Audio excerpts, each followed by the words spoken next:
Welcome to Q&A, Questions Need Answers. I'm your host, James Munch II. Most people know me as Munch. And today, I don't know about y'all, but I'm excited. I got State Rep Angie Nixon in the building. Yeah. What up? So I reached out to my family in Jacksonville because my dad's side is from Jacksonville. Uh-oh. Okay.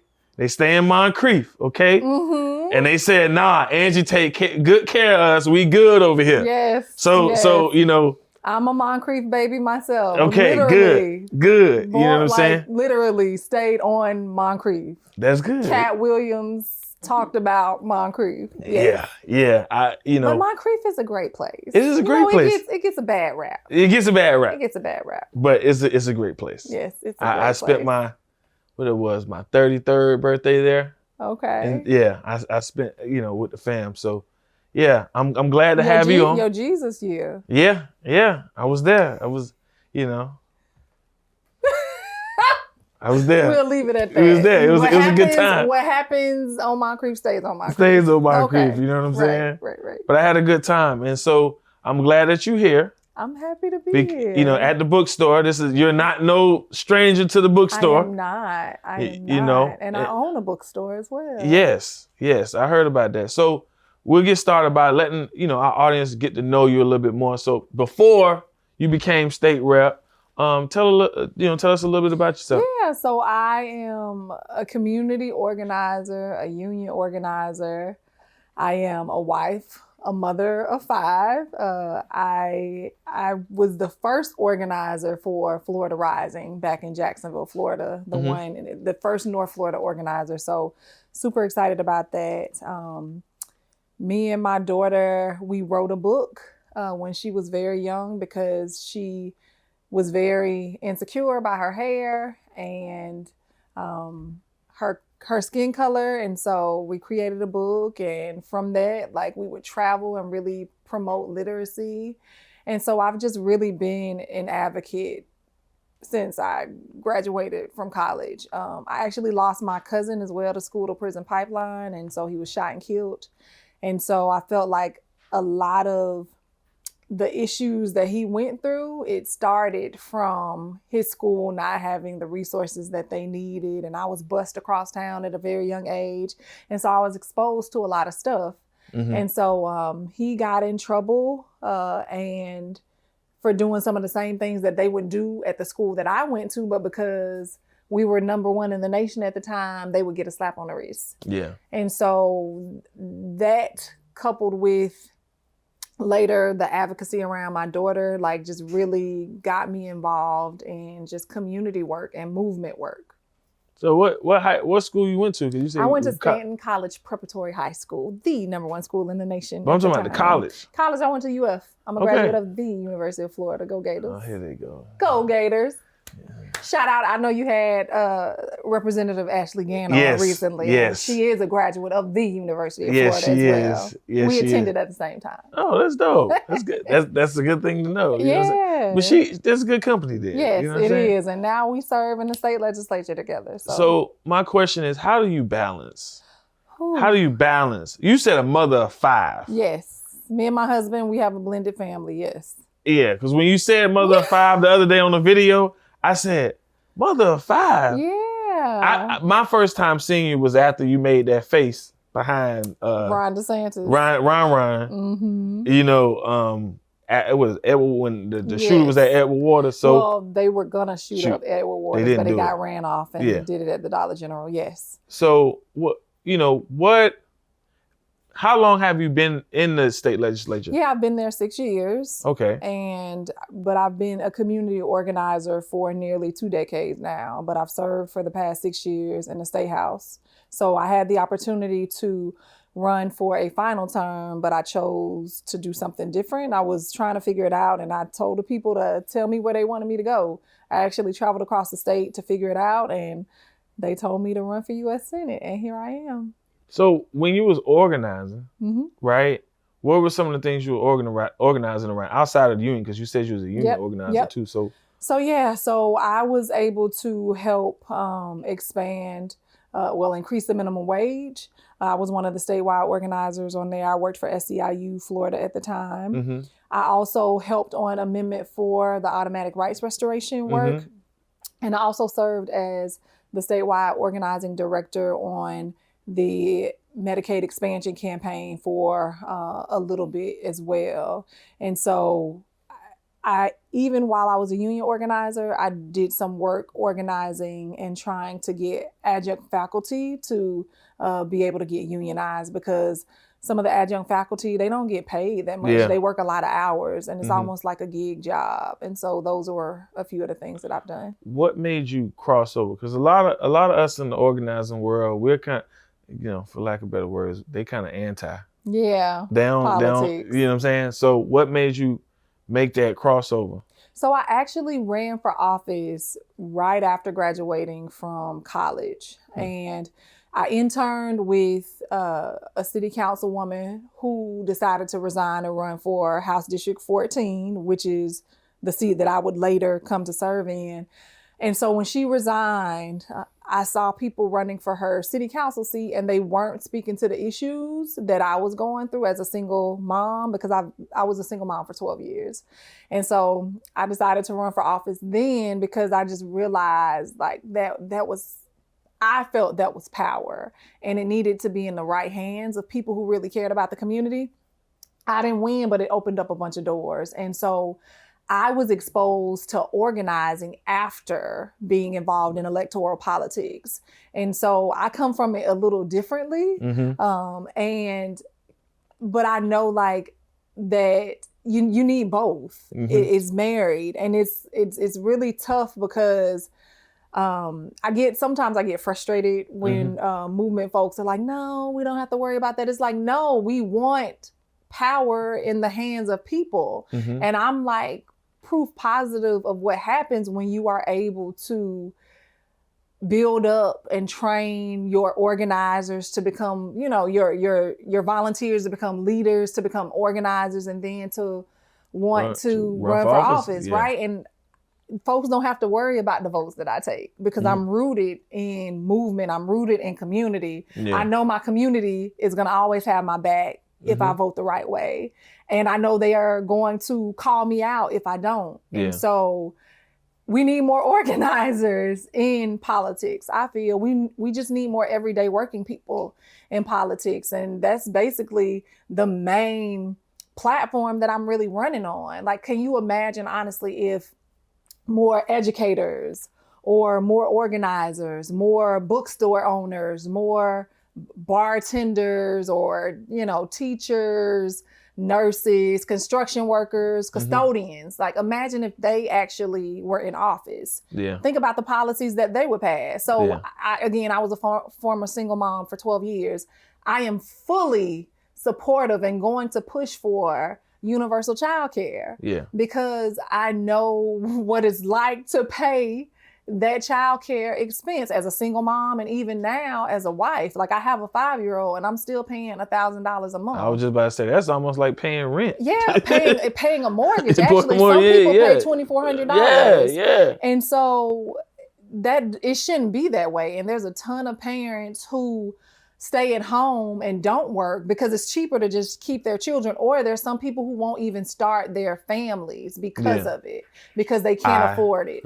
And so, right. But that's not cool. And so I also know what it's like having a mom who had to navigate her Medicare, and my grandma navigating trying to get a caretaker and all of that stuff because she has dementia. And so that's why I'm pushing for Medicare for all. We need to fully reform the current healthcare system, and people shouldn't have to pay to stay alive. Like, people shouldn't have to worry about going bankrupt trying to stay alive. And medical debt is the leading cause of bankruptcy.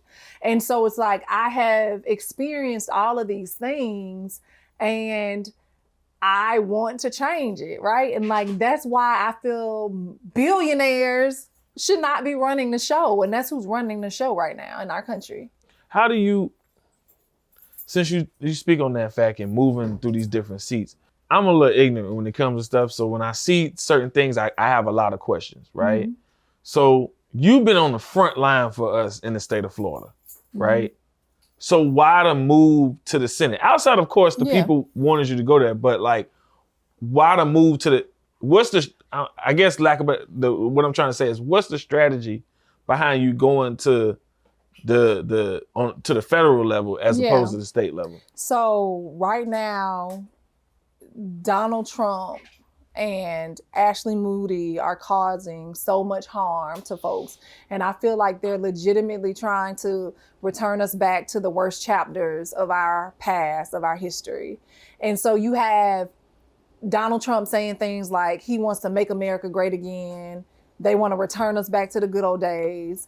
But the good old days were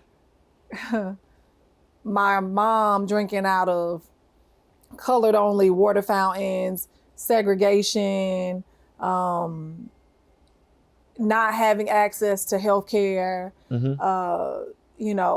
us meaning Black people being bombed, and their neighborhoods being burnt down because they were becoming self-sufficient and that type of stuff. Yeah. And I'm like, absolutely not. And then knowing that Donald Trump has specifically stated that there may not be another need to vote for a president after him. And then witnessing recently that he addressed the nation and he talked about Joe Biden and Kamala Harris stealing an election from him, like he's setting the stage. And then when I'm thinking about, y'all just showed me videos earlier about ICE, like terrorizing the community. They're basically this paramilitary force, and they're doing things to see how far they can go. And the fact that people aren't as up in arms as they should be, I felt like I needed to go to the United States Senate to shake things up a bit. There's too many people up there, Republicans and Democrats, that don't have a backbone, that are just carrying the water of Donald Trump, that they're rubber stamping everything that he wants, right? And like, this man has literally called for the assassination of sitting Congress members. He has threatened judges. He is basically selling off our country to the highest bidder, right? Thinking about the fact that there was this outbreak recently. I can't pronounce the virus, but basically the explosive diarrhea that happened. And they identified the company that basically was kind of tied into that. And that owner, that CEO, went to the White House, gave Donald Trump some money, and then next thing you know, they're saying it's a false positive. And so what if that would have killed people, right? And so it's like, there are constant examples of him basically selling off our country and making himself richer, right? Like, I think about the $14 million for the reflection pool that they did that still turned green. He gave that to his friend, like his campaign donor, right? He gave a no bid contract to his campaign donor. When I think about the over $500 million of our taxpayer dollars that stood up, quote unquote, alligator Alcatraz, we call it the Everglades Detention Center, right? And they gave them no bid contracts. They gave Donald Trump's campaign donors, Ron DeSantis' campaign donors, no bid contracts down there, like $214 million on porta potties. That's a whole lot of shit. Right? Like, and so it was given in no bid contracts. And so they're rewarding people to help keep them in office. And so what's frustrating to me and why I'm trying to raise the alarm is like, we can't allow these people to divide us, because when we're divided, we're fighting each other and we're keeping our eyes off the fact that they are paying politicians off to push back the age of retirement for Social Security, right? They're paying them to end the ACA subsidies, which knocked over nearly 300,000 people off the healthcare rolls here in the state of Florida, because they making more money, right? Like, when they ended those subsidies, that caused our healthcare premiums in the private insurance to go up. Yeah. And so it's like, it's all about money for them. Mm-hmm. And they try to make us feel bad as working families that, oh, we picked the wrong major. Oh, we picked the wrong job. We're not working hard enough. No, actually, people are working harder than ever. But these companies are exploiting people. And also just think about it. Like this in the country, the federal minimum wage is $7.25 an hour. Yeah. Here in the state, we helped increase that to what is set to go up to 15 in September. However, one of my colleagues stated that in the Florida legislature, paying people $15 an hour is destroying the American dream for business owners. What? And so they have they passed it out of the House, but it got tied up in the Senate on the state level. They're trying to cut the minimum wage if people sign their rights away and say, oh yeah, I'll get this job for $7.25 if it is a work-based learning job. You know, this is a at-will state, and they can force people to take these jobs if that's all they're offering. People gonna take it because they need money. And so again, this is all like, this system is rigged, but it doesn't have to be that way. So I am proof positive of what happens when you invest in your leaders and when you invest in people in the movement. Like the only policies that I've pushed, that I've championed, would have helped uplift the quality of life for working families. And so we need to elect more people like that. But that means we need to invest in movement. We need to invest in organizations that are on the ground doing the work. And we got to educate people about this and let them know that they can do better. And they need to hold these elected officials accountable, especially the ones that are selling us out. And so that's why I'm running for United States Senate, because I want to use that platform like I used my pink megaphone when I disrupted the House proceedings when they were unconstitutionally and illegally drawing maps to disenfranchise us. And it's so funny because people try to say, oh, I lack decorum and I lack professionalism, but like they literally were violating the law. Like, right. Like, but I'm the problem. Yeah. And so I'm just trying to like basically wake people up to say like what Donald Trump is trying to push down the pipeline is bad. And we need to wake up and get it together and start sending people like who are going to fight in DC. And folks often say like, oh, are you going to be able to work across the aisle with the Republicans? They are not trying to work across the aisle. They're literally trying to kill us. And they are doing it on camera and not being held accountable. Like, actually, state-sanctioned violence. They've been doing it in the Black community, and they're doing it even more so now with ICE. ICE is now a weaponized paramilitary force that is designed to terrorize us. Like, I just think about what they did in Chicago when they came in the dead of night, right? In a Black apartment complex, got all of those women, men, children, and they zip tied them. Like, come on, Black people. You know whether or not these folks were undocumented or documented. Like, come on. You're really just trying to evoke fear in our lives. And so I'm not with that. And Emma Nixon's blood runs through my veins, and I can't just sit silently and just allow them to just destroy our country like that. Yeah, I say that because federally, you know, you had a federal and then you got the states. Yeah. So how does that work? And then, you know, you kind of answered it about working across the aisle, right? That's one issue. But the other issue is how do we, if they make something, we do something, get something passed on the federal level, the state still has their discretion to do what they do a lot of times. What I learned being in one of the most toxic work environments, which is the Florida legislature, right, is that when we do, in fact, flip the House and Senate, which I think we have a strong possibility of doing, we can hold the purse strings. Similarly to what Donald Trump was doing over in Minnesota when he was trying to make Governor Walz do the right thing, right? He was saying he wasn't going to release some funding as it relates to childcare and that type of thing, education, whatever. And so Congress are the ones that's supposed to control the purse strings. But right now, They just let Donald Trump have free reign. But when we take control, like we can decide like, hey, we want to hold this up. We want to hold this funding up until you do right by, you know, until you do right by your community. And that's what they used to do in terms of, I remember learning about this because I went to school for political science.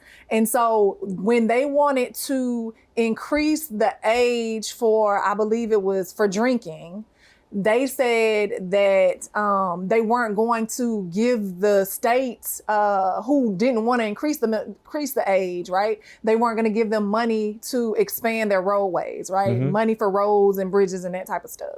And so they held the purse strings. And so we have to do the same thing for the right reasons. And that's what I would be up there working So to when it comes to like affordability, right? Yeah. I hear a lot of people throw that word around, but how do we actually get there? So I think, number one, what we should do day one, because medical debt is the leading cause of bankruptcy, and so many people are on the Affordable Care Act here in the state of Florida. We have the largest amount of folks who are on the ACA.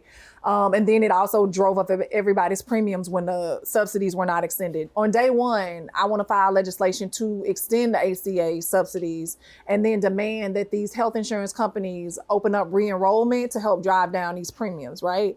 And so that's number one. Also, number two, we need to repeal these working family taxes, the tariffs, right? That again is supposed to be the purview of Congress, and Donald Trump decided to arbitrarily, like he decided to do his thing like he normally does, right? Yeah. And so we need to repeal that. So that will put money back in people's pockets. Also, it could allow more job creation because over nearly 800,000 Black people lost their jobs since Trump has taken over office. It was because he got rid of people in the federal government, which were a lot of Black people, especially Black women.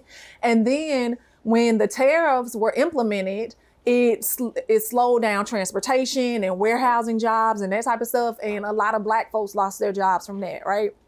So when you repeal those tariffs, like that can help that and put money back in people's pockets because their grocery costs will go down.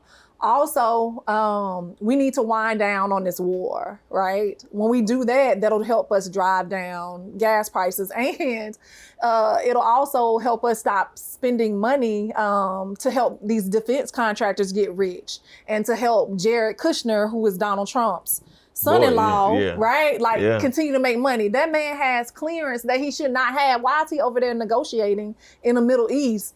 And we did not elect him. He is not a part of the administration, but he's over there negotiating on behalf of Donald Trump, right? And then also, like, when you do Medicare for all, right, you won't have to pay deductibles. You won't have to pay, this is kind of more long-term, right? You won't have to pay deductibles. You won't have to pay co-pays. Also, universal childcare, like that's $1,000 in my pocket immediately if we were to pass that. And they're going to say things like they don't have the money for it. Yeah, they do. But they're spending $1 billion on a ballroom. You won't dance it. $1 billion in a ballroom, and we don't even know how much money, you know, DOD got. Listen, exactly. $2 billion a day on wars, right? Yeah. And so, and also I think it's important for people to know that the Department of Defense, they have failed every single audit they've ever had. And I mean, of course they do when they allow combat helicopters to go and fly by Kid Rock's home so that he can have a good social media moment. I don't know if you saw that, but like, that's crazy. Like, why are we spending money on that? And there's literally veterans that are living homeless on the streets, right? And there are military families that are on food stamps. And so the system is rigged, but it doesn't have to be that way. We just have to start electing people who care about people who believe that hardworking everyday folks should get to shape what their economies look like and what their communities look like. And I'm one of those people, and that's why I'm running for United States Senate. When it comes to insurance companies, that's been a big thing. Insurance, what's your stance on that? So in regards to property insurance, I think property insurance should be, I think the state should actually have a fully funded public option. So when you think about it, right, instead of allowing shareholders to get profits, the profits should go into, like, the state should run the insurance, and the profits that would normally go to shareholders would actually go into like a catastrophe fund, right? So if any big storm or major storm comes in, they can tap into that. And the thing about it is they already tapping into state funds anyway when insurance companies like leave or can't pay out claims and that type of stuff. They have to go into the government. And so why not just make it a government ran entity? So I want to take it back a little bit, and I want people to get to know Angie. Yeah. Right? So how do you manage, like I said before, how do you balance this? My work-life balance is awful. Like, it is awful. I'm not gonna lie, but I do have a strong village. My husband picks up a lot of the slack. As well as my mom, and now my 19-year-old daughter, like, she helps out a lot. She's in school, but she's the big sister to her 5-year-old sister, right? So we have the baby, but then we have the 3 middle kids, but they are like my bonus kids. But I have a really, really strong village. I have always had that, and I'm just really thankful for that. My husband owns his own company, and so when he has his busy season, which is the summertime, and like I'm out on the road, my daughter Ashanti, she has not just one grandma, like she has my mom, her dad's mom, her dad's mom, but also like there's some bonus grandmas that come in and help out and everything like that. And so we just have a really strong village. Do I need to rest more? Absolutely. You see these bags, right? But I just know what's at stake right now. And so I'm just all gas, no brakes right now, especially with Donald Trump in the White House. Do you go to therapy or anything? That's my thing. Because I just know in the Florida legislature, I know they take. Yes. So yes, I am a strong advocate for therapy. I think everyone should go to therapy at least once a month. Yeah. Like, even if there's no issues. Once a week. I'm kind of crazy. Everyone should go to therapy. I lost my sister to suicide. And so, like, depression and all of that runs in my family. And so, yes, I am a strong advocate for, like, therapy and mental health. It takes a lot. You're strong when you actually go. And so I tell everyone, go to therapy. Yeah. So let's talk about some of the things you passed you got passed or got done in the state legislature. So talk about that. So because people think you just be fussing and gotta make. I want you to tell them about some of the wins you've had. So what's interesting to know is that in the state legislature, because I am a Democrat and I am very vocal, they try not to allow me to pass legislation. So I get it moved in other bills. Senator Erin Grawl, she was a representative at the time, but she took one of my bills and put it in an omnibus bill for childcare. And so I was able to help expand access to early childhood education in low income and working class communities. And so with those school readiness dollars, right? So the vouchers that children get for daycare, we were able to get that expanded and allow some of the providers to get paid a decent rate because they weren't getting adequate reimbursement rates, right? We were also able to get some funding for people who experience violence. Talking about therapy, it was called Treating Trauma Now or Stop Trauma Now. We got some money for a program when folks experience violence in their communities or death and that type of stuff, they could have access to free mental health services. I've also been able to stop price gouging from happening. People were calling my office, constituents, talking about certain stores that were overcharging only in certain zip codes. And so we did some research and we found that it was true. And I asked them about it. They said that's what they do because it was a competitive market. And I said, no, like, this is discriminatory because you're only doing it in certain neighborhoods.